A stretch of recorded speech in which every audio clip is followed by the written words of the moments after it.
Fala aí pessoal, bom dia, boa tarde, boa noite, pela hora que você está assistindo. Sejam bem-vindos a mais um vídeo de Química. Hoje a gente vai falar desse assunto super básico e que é super tranquilo também, mas acho que umas 80% das vezes a gente tem que aprender ele decorando e tendo que pegar exceção. E a gente vai entender que não é bem assim não e que é mais simples do que ensinam pra gente, tá bom? Vamos falar sobre o estudo do átomo e um pouquinho mais pra frente vamos destrinchar um pouquinho a tabela periódica, ok? Mas beleza, se a gente vai falar de átomo, a gente tem que primeiro dizer o que é que tem dentro dele, né? O átomo, ele é formado por essas partículas aqui, chamadas de prótons, nêutrons e elétrons. E como elas estão dentro do átomo? A parte mais interna do átomo, que é essa aqui, ó, é o que a gente chama de núcleo do átomo, ok? É bem pequeno. Esse núcleo é formado por prótons e por nêutrons, ok? E aí o que é que acontece? A estrutura do átomo é tipo um sistema solar.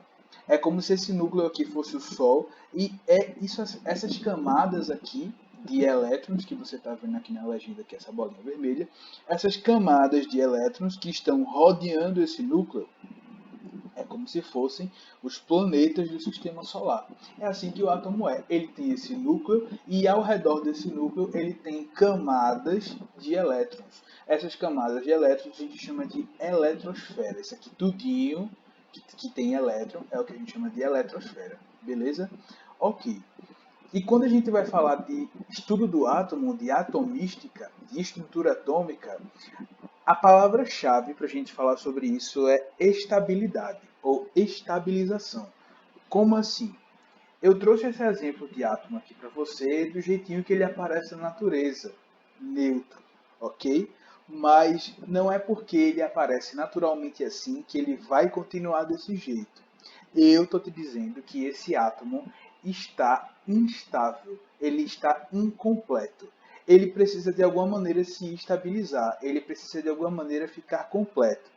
E na química, aqui no estudo do átomo, como isso acontece? Esse átomo receberá elétrons ou perderá elétrons. Tá, ele recebe e perde de acordo com o quê? De acordo com a regra chamada de regra do octeto, como você está vendo aqui. Essa regra diz que os átomos precisam ter exatamente 8 elétrons na última camada deles, ok? Então você percebeu aqui ó, que tem essa camada de elétron, que é a primeira que aparece, e essa aqui é a segunda camada de elétrons, certo? Ok. Essa regra diz que a maioria dos átomos, não são todos, ok? A maioria dos átomos precisa de 8 elétrons nessa última camada para poder ficarem estáveis. Vamos contar quantos elétrons ele tem aqui? 1, 2, 3, 4, 5, 6. Olha só. Ele tem somente 6 elétrons e ele precisa de 8. O que pode acontecer então para ele se estabilizar, para ele se tornar estável? Muito simples, ele pode ganhar 2 elétrons de onde esses 2 elétrons vêm. Eu vou falar sobre isso mais à frente, agora não, beleza? Então, basicamente, esse átomo, eu te digo que ele vai ganhar esses 2 elétrons de algo ou de alguém, e aí ele vai se tornar esse outro átomo aqui.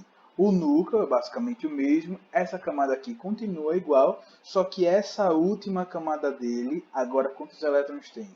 1, 2, 3, 4, 5, 6, 7, 8. Tem 8 elétrons, então está seguindo essa regra do octeto, então posso dizer agora que esse átomo aqui ele está estável, ok? E para que ele se conseguisse se tornar estável, ele precisou ganhar 2 elétrons. Já nesse outro exemplo aqui, eu tenho um átomo diferente, certo? E ele está neutro, foi encontrado na natureza desse jeito. O que vai acontecer com ele para que ele se torne estável? Vamos lá. Na última camada dele, ele tem quantos elétrons? Ele tem somente um elétron. Só que, vê só, na camada anterior, quantos elétrons ele tem? Tem 1, 2, 3, 4, 5, 6, 7, 8. A camada anterior já está completa com 8 elétrons, mas essa aqui não está.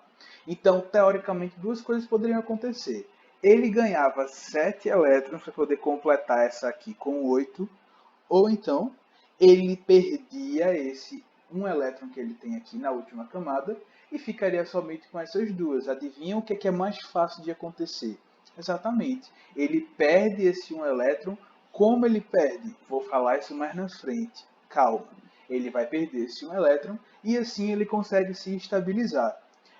Quando a gente está estudando aqui o átomo, a gente vai falar muito da maneira como os átomos se estabilizam, como eles podem ganhar ou como eles podem perder elétrons para ficarem estáveis, ok? E a gente vai entender melhor como é que funciona esse estudo do elétron, das camadas de elétrons, ok? Mas por enquanto eu quero que vocês fiquem com isso. O átomo, para se estabilizar, geralmente precisa perder ou ganhar elétrons. Tem átomos que eles já estão naturalmente estáveis, que eles já estão naturalmente neutros, isso não precisa acontecer. Mas a grande maioria sim, isso precisa acontecer. Vou explicar, aqui eu dei uma explicação um pouquinho mais simples, dizendo que eles precisam de 8 elétrons na última camada. Mas depois eu vou entrar com mais detalhes para vocês entenderem como de fato é.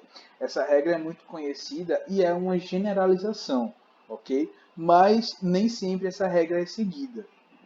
A regra do octeto, na verdade, não é que nem exista uma regra. Simplesmente os químicos estudaram cada tipo de átomo, cada elemento químico e viram, esse átomo precisa de 8 na última camada, esse também precisa de 8 elétrons na última camada. A maioria, muitos precisam sim de 8 na última camada. Porém, tem outros que não precisam de 8, precisam de uma outra quantidade, ok? Mas por enquanto nós vamos nos ater a isso, tá bom?